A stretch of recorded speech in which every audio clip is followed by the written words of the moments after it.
تاریخ ابن کثیر البدایہ والنہایہ جلد اول صفحہ نمبر 170 حضرت ابراہیم علیہ السلام کا بیان۔ ذکر مولد حضرت اسحاق علیہ السلام۔ قرآن شریف کی سورت ابراہیم کی ایک آیت شرفیہ میں اللہ تعالیٰ نے حضرت ابراہیم علیہ السلام کے دوسرے فرزند حضرت اسحاق علیہ السلام کا ذکر فرماتے ہوئے ارشاد فرمایا کہ اللہ تبارک و تعالیٰ نے ابراہیم علیہ السلام کو اسحاق علیہ السلام کی ولادت کی بشارت دی تھی، اور یہ بھی فرمایا تھا کہ ان کا شمار بھی انبیاء صالحین میں ہوگا۔ کلام الہی سے اس امر کا ثبوت بھی ملتا ہے کہ حضرت اسحاق علیہ السلام کی ولادت حضرت اسماعیل علیہ السلام کی ولادت کے 13 سال بعد حضرت سارہ علیہ السلام کے باطن سے ہوئی تھی۔ نیز جملہ مورخین و علماء اس بات پر متفق ہیں کہ حضرت اسماعیل علیہ السلام کی ولادت کے وقت حضرت ابراہیم علیہ السلام کی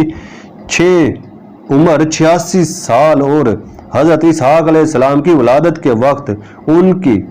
عمر 99 سال تھی۔ اور مورخین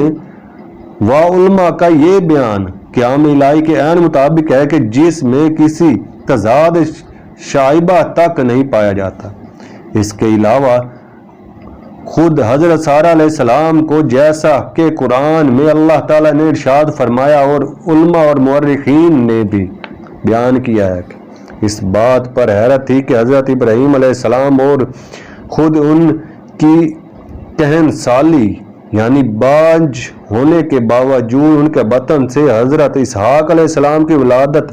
کیسے ہوگی، لیکن اللہ تعالیٰ نے ایک فرشتے کے ذریعے انہیں بھی براہ راست حضرت مریم علیہ السلام کی طرح اپنی قدرت کاملہ کی طرف اشارہ فرماتے ہوئے مطمئن فرما دیا تھا۔ ان مدلل و باثبوت بیانات کے بعد اسرائیلیات کے دوسرے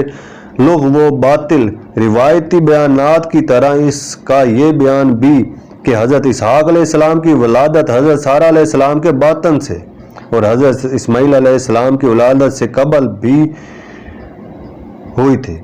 جو حضرت حاجر علیہ السلام کے باطن سے پیدا ہوئے تھے، قطعاً باطل ٹھہرتا ہے۔ حضرت اسحاق علیہ السلام کی ولادت کے بارے میں قرآن شریف کے ذریعے یہ بھی بتایا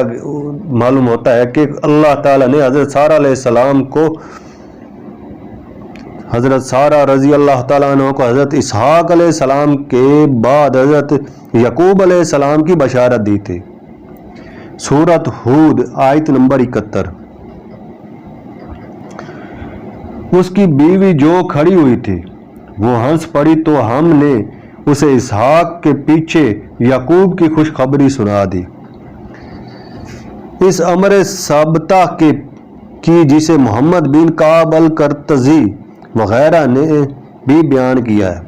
دلیل ہے کہ ذبح کا اطلاق صرف حضرت اسماعیل علیہ السلام پر ہو سکتا ہے، کیونکہ وہی حضرت اسحاق علیہ السلام سے پہلے پیدا ہوئے تھے، اور حضرت یعقوب علیہ السلام ہی جیسا کہ حضرت مدرجہ بالا قرآنی سے ثابت ہوتا ہے، آیت قرآنی سے ثابت ہوتا ہے، حضرت اسحاق علیہ السلام کے بعد پیدا ہوئے تھے۔ چنانچہ یوں بھی حضرت اسحاق علیہ السلام کی ولادت حضرت اسماعیل علیہ السلام سے قبل جیسا کہ اسرائیلی روایات میں مشہور چلا آتا ہے صریحاً غلط قرار پاتی ہے، اور اسی لیے حضرت اسحاق علیہ السلام پر ذبح کا اطلاق بھی باطل ٹھہرتا ہے۔ یہی بات